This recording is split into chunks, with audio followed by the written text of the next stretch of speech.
So hello everyone, myself Romesh Fashni and welcome back to my YouTube channel. So आज हम करेंगे chapter 12 ratio and proportion की exercise 12.3। So now let's get started. So आज हम exercise 12.3 question 4 से start करेंगे। Question 4 में दिया है cost of 5 kg of wheat is ₹91.50 की कॉस्ट 5 kg वीट की कॉस्ट है ₹91.50।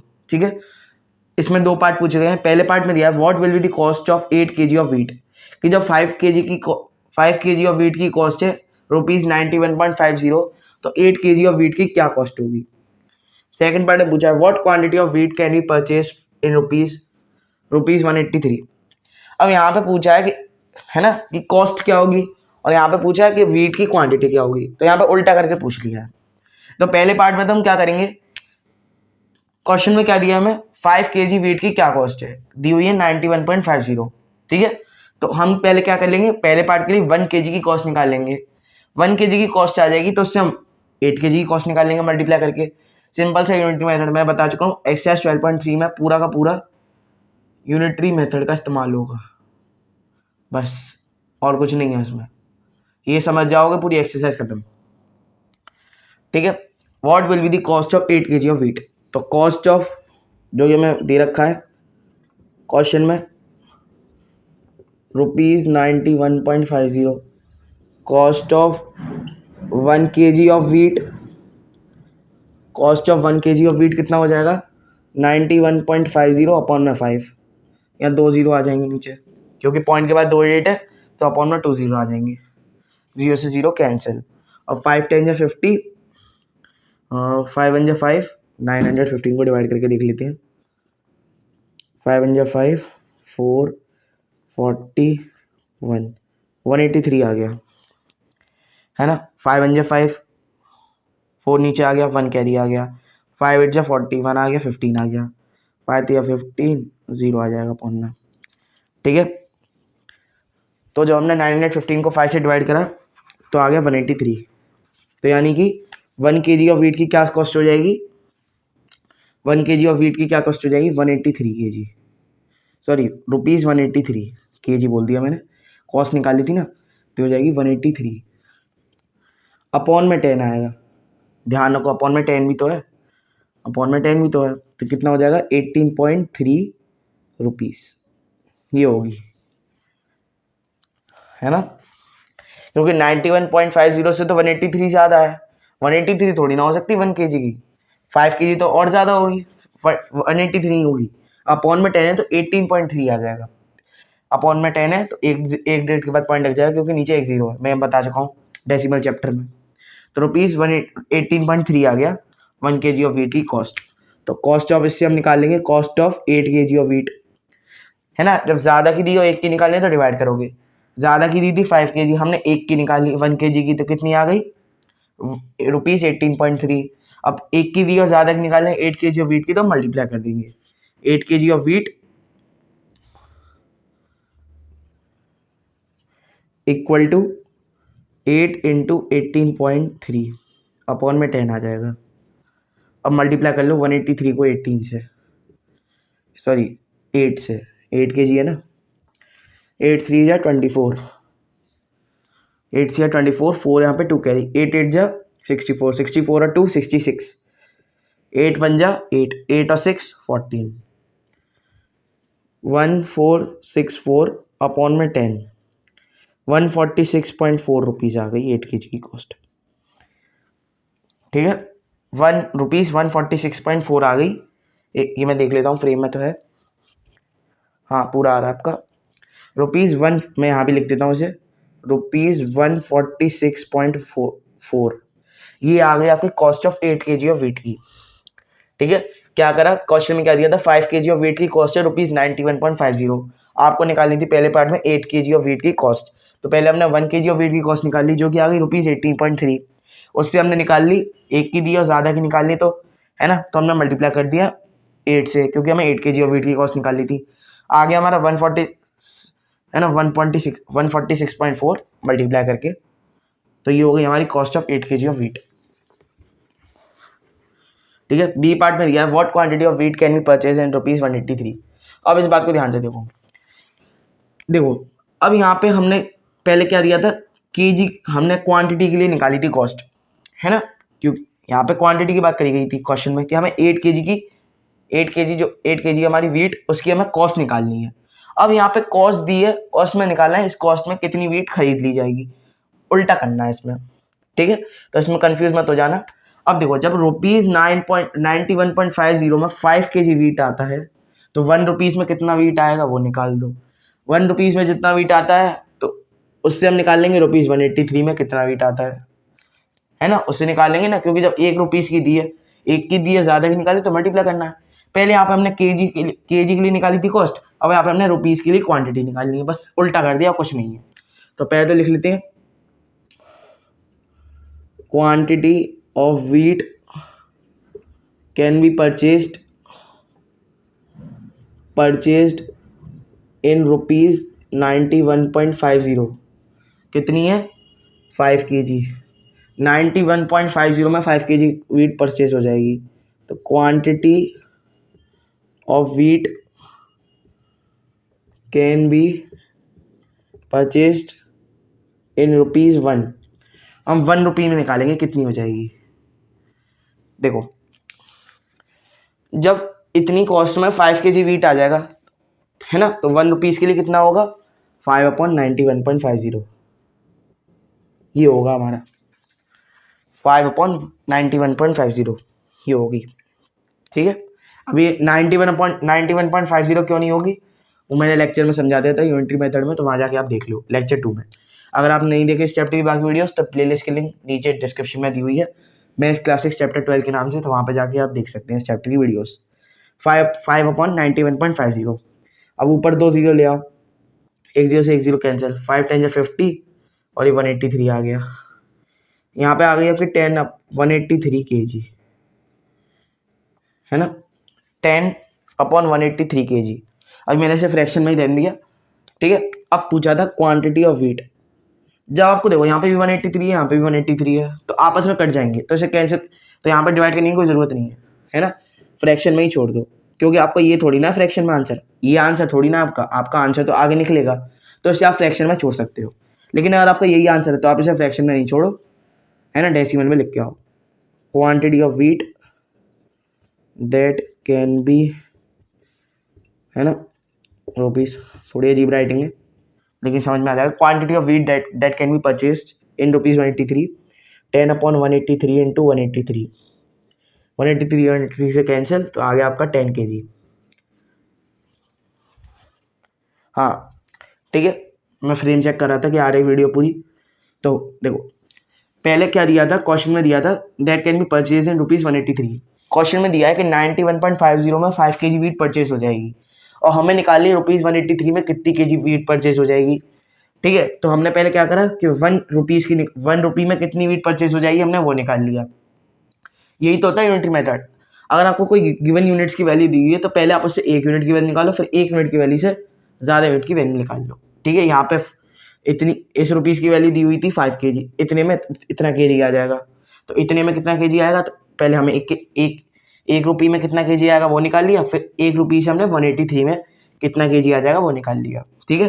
तो ₹1 में आ गया 10/183। अब मैंने इसे डेसिमल में इसलिए कन्वर्ट नहीं करा क्योंकि, है ना, क्योंकि जब ₹1 की है और 183 और ज़्यादा रुपीज़ की निकाली तो मल्टीप्लाई करोगे और 183 आपस में कैंसिल हो जाएंगे, इसलिए मैंने नहीं काटा, फ्रैक्शन में ही छोड़ दिया, ठीक है। अब क्वांटिटी ऑफ व्हीट ये अलग है। Quantity of wheat that can be purchase इन ₹183, 10/183, जो कि हमारी ₹1 में परचेज हुई है इतनी व्हीट, तो है ना, तो 183 कितनी होगी, 10/183 इंटू 183, 183 से 183 कैंसिल, आ गया आपका 10 kg, आ गया आपका 10 kg।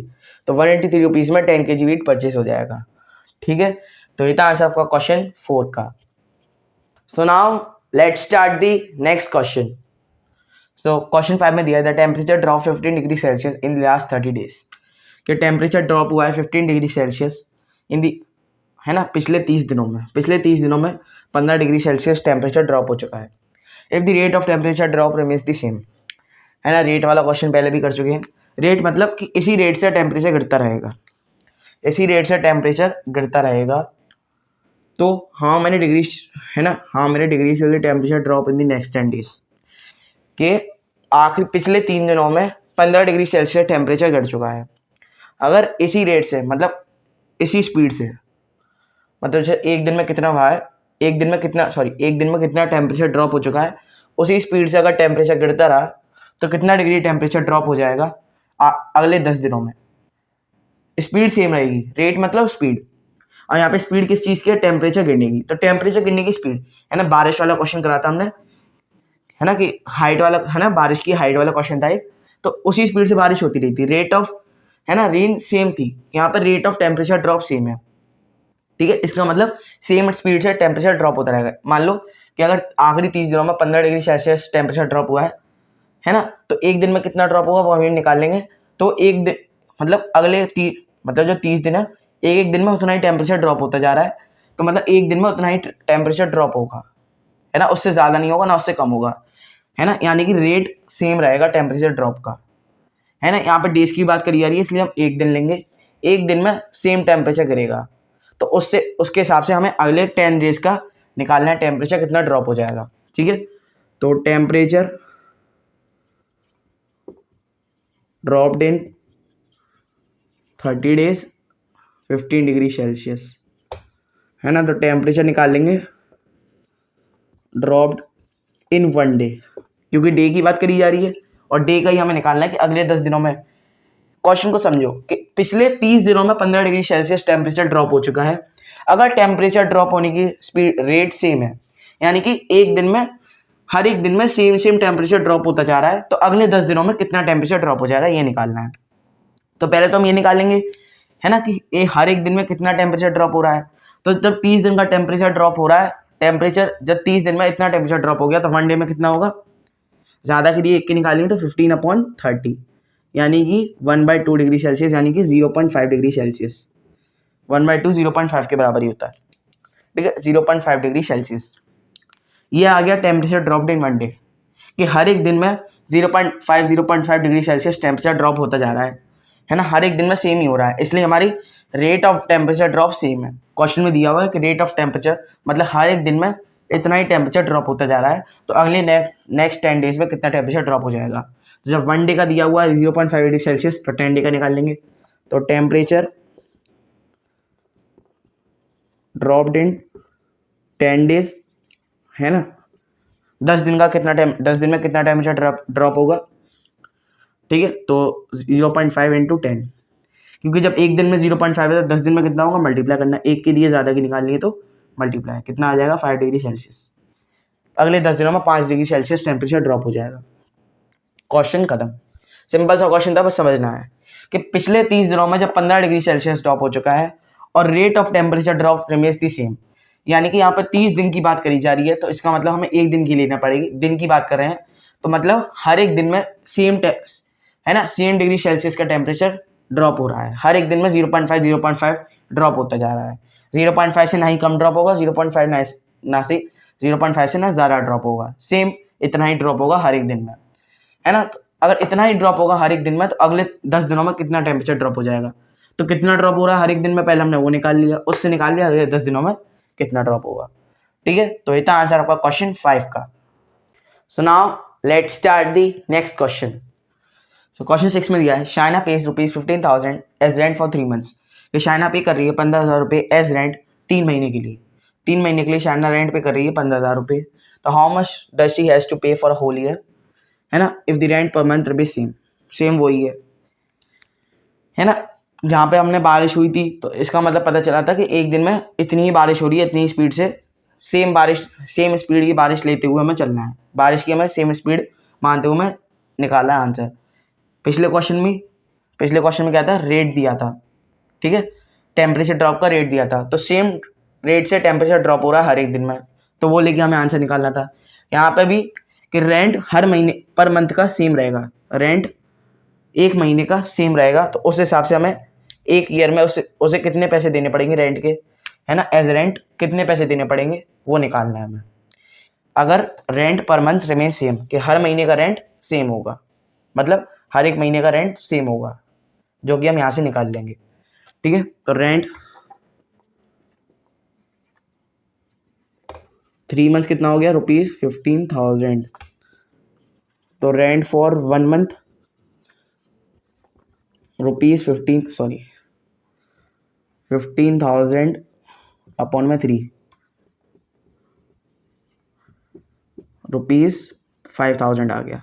हर एक महीने से 5,000 रुपये देने पड़ेंगे एज रेंट, है ना, क्योंकि क्वेश्चन अब निकालना है हमें एक ईयर में उसे कितना रेंट देना पड़ेगा। ठीक है, आपको पता, और क्वेश्चन में ये भी दिया है कि rent per month remain same, कि हर एक महीने का रेंट सेम ही रहेगा, जो कि हमारा 5,000 है, तो हर महीने उसे 5,000 ही देने पड़ेंगे, ना 5,000 से कम ना 5,000 से ज़्यादा, इतने ही रुपए देने पड़ेंगे। तो इस हिसाब से हमें एक साल में उसे कितने पैसे देने पड़ेंगे एज रेंट, वो हमें निकालना है। तो रेंट फॉर, है ना, 1 होल ईयर, आ होल ईयर मतलब एक होल ईयर, है ना, 12 इंटू 5,000। आपको पता है कि 1 ईयर में कितने मंथ्स होते हैं, 12 मंथ्स। तो यहाँ पे मंथ्स की बात कर रहे हैं, तो एक साल में कितने होते हैं, 12 महीने, तो 12 महीने हमें लेकर आंसर निकालना है। अब आपको पता है 12 5 60 होता है, 60 और जो 3 0 है ये 3 0 लगा दो, है ना, तो कितना हो जाएगा आपका 60,000। 12 5 60 और 3 0 थे, बाकी 3 0 लगा दो, तो रुपीज़ 60,000। इतना रेंट उसे पे करना पड़ेगा एक साल में, 60,000 रुपये शाइना को। तो हम स्टार्ट करते हैं क्वेश्चन 7। क्वेश्चन 7 में दिया है cost of 4 dozen banana is rupees 180 degree, कि 4 डजन बनाना की कॉस्ट है 180 डिग्री, तो 90 रुपीज़ में हम कितने बनाना परचेज कर लेंगे। आपको पता है 1 डजन किसके बराबर होता है, 12 के, है ना। अब यहाँ पर 1 डजन बनानास दिया है, तो 1 डजन बनानास किसके बराबर होगा, 1 डजन बनाना किसके बराबर होगा, 12 बनानास के बराबर, है ना। कोई भी चीज़ अगर 1 डजन में है तो वो किसके बराबर होगी, 12 के। ऐसे मान लो 1 डजन पेंसिल है तो वो बराबर होगा 12 पेंसिल्स के। सेम यहाँ पे 1 डजन बनानास है तो वो बराबर होगा 12 बनानास के। ठीक है, तो हम यहाँ पे दिया 4 डजन, तो 4 डजन किसके बराबर होगा, जब 1 डजन 12 के बराबर है तो 4 डजन 4 इंटू 12। अब बनाना की बात करी गई है, 4 डजन बनानास किसके बराबर होगा फिर, 48 बनानास। ठीक है, तो इसका मतलब देखो, अब यहाँ पे पूछा गया है कि 90 रुपये में हम कितने बनानास खरीद लेंगे, वो बताना है हमें। ये नहीं पूछा है ना कि मतलब ये नहीं पूछा कि कितने डजन की क्या कॉस्ट है, डजन नहीं दिया है ना। अगर मान लो क्वेश्चन दिया होता कि अगर 4 डजन बनाना की कॉस्ट है 180 रुपीज़, तो 36 बनानास की क्या कॉस्ट होगी, ये क्वेश्चन पूछा जाता है ना। तो पहले हम निकालते कि एक बनाना की क्या कॉस्ट होगी, पहले हम वो निकालते। अब यहाँ पे ये चीज़ नहीं पूछी, अब यहाँ पे पूछा क्या है कि how many bananas can we purchase in ₹90, कि जब 180 रुपये में 4 डजन बनानास परचेज कर सकते हैं, तो 90 रुपये में कितने बनानास परचेज कर पाएंगे। सिंपल सी बात है। ठीक है, तो 4 डजन किसके बराबर है, 48 के, है ना, यानी कि 180 में हम 48 बनाना परचेज कर पाएंगे। ठीक है, 180, है ना, तो bananas that can be purchased in 180 rupees, 180 is equals to 48, है ना, 48 बनानास। फिर जब 4 डजन बनाना की कॉस्ट है 180 रुपीज़, यानी कि 180 रुपये में हम 4 डजन बनाना खरीद सकते हैं। 4 डजन मतलब 48 बनानास, वो हमने यहाँ पे निकाल लिया, है ना, कि तो 180 रुपये में हम 48 बनाना खरीद सकते हैं। तो 1 रुपीज़ में कितने खरीद सकते हैं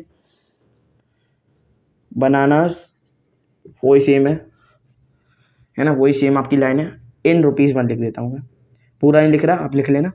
₹1 में कितने हो जाएंगे, जब 180 रुपये में 48 बनाना है तो 1 रुपये में कितने हो जाएंगे, 48 अपॉन 180, इतने बनानास हो जाएंगे 1 रुपये में, 48 अपॉन 180 बनानास। ये फ्रैक्शन में है, इसे आप अभी काटो मत, ऐसे ही रहने दो, जब हम आखिरी का आंसर निकाल लेंगे तब कर लेंगे। ठीक है, तो bananas that can be purchased, पूरा सेम है, इन ₹90 लिख देता हूँ मैं, है ना, इन ₹90 लिखता हूँ, पूरा एज इट इज सेम है। 48 अपॉन 180 इंटू 90 कर दो, 90 2 जा 180 होता है, पता है आपको ये, है ना, और 2 2 जा 4, 2 4 जा 8, कितना आ गया 24 बनानास, 24 बनानास, है ना। Cost of 4 dozen bananas is ₹180 degree, how many bananas can be purchase in ₹90। 1 dozen में कितने होते हैं, 12 बनानास होती हैं, तो 4 डजन में कितने होंगे, 48 बनानास। अब आपको ये पूछा है कि 180 रुपये में जब 4 डजन खरीद सकते हैं, यानी कि 48 बनानास खरीद सकते हैं 180 रुपीज़ में, तो 90 रुपीज़ में, 90 रुपीज़ में हम कितने खरीद सकते हैं। तो पहले तो हम ये निकालेंगे कि 1 रुपये में कितने खरीद सकते हैं, है ना। पहले हमने निकाल लिया कि 180 में 48 बनाना आ सकती है, 4 डजन 48 के बराबर है, तो हमने यहाँ पे 48 लिख दिया, ठीक है। तो 1 रुपये में कितने बनाना आ जाएंगे, 48 अपॉन 180 बनानास। तो bananas that can be purchase in ₹90, 90 रुपये में हम कितने बना खरीद पाएंगे। एक की दी है, ज़्यादा की निकालें तो मल्टीप्लाई कर दोगे, 90 इंटू 48 अपॉन 180, 92 जब 180 हो गया, और 2 को 48 अपॉन 2 करोगे तो आंसर आ जाएगा 24 बनानास। और 24 बनानास किसके बराबर होता है पता है आपको, 2 डजन के बराबर। इसको आप लिख सकते हो 2 डजन बनानास खरीद सकते हैं हम 90 रुपये में, है ना। 2 डजन बनाना खरीद सकते हैं 90 रुपये में। 24 है ना, कि जब 1 डजन में 12 है तो 2 डजन में कितने होंगे पता है, 12 इंटू 20, 12 इंटू 2 आ गया आपका 24। तो 24 बनानास 2 डजन के बराबर होगा, ठीक है। या आप ये लिखा हो तब भी आपका सही जाएगा, और ये लिखा एंड में तब भी आपका सही जाएगा, इसमें कोई गलत नहीं है, ठीक है। तो ये था आंसर आपका क्वेश्चन 6 एंड 7 का। सो आज की वीडियो में इतना ही। आज की वीडियो हमने एक्सरसाइज 12.3 का क्वेश्चन 4, 5, 6 और 7 का वगैरह। सो अगर आपको वीडियो पसंद आई हो तो वीडियो को लाइक करें और चैनल को सब्सक्राइब करें और बेल आइकन दबा दें, ताकि मेरी वीडियो का नोटिफिकेशन आपको टाइम टू टाइम मिलती रहे। और इंस्टाग्राम में फॉलो कर लें, लिंक बिल्कुल डिस्क्रिप्शन में टॉप पे है ना, जिससे कि मैंने जो चैप्टर 8 से टेस्ट पेपर और नोट्स अपलोड करें वो आप देख सकें। और उनकी वीडियो सेशन देखने के लिए मेरे सारे चैप्टर की प्लेलिस्ट की लिंक नीचे लाइन वाइज दी हुई है डिस्क्रिप्शन में, तो वहाँ पर जाके आप हर चैप्टर की वीडियोज़ अलग से देख सकती हैं, ठीक है। सो मिलते हैं नेक्स्ट वीडियो में, तब तक के लिए टाटा, बाय बाय।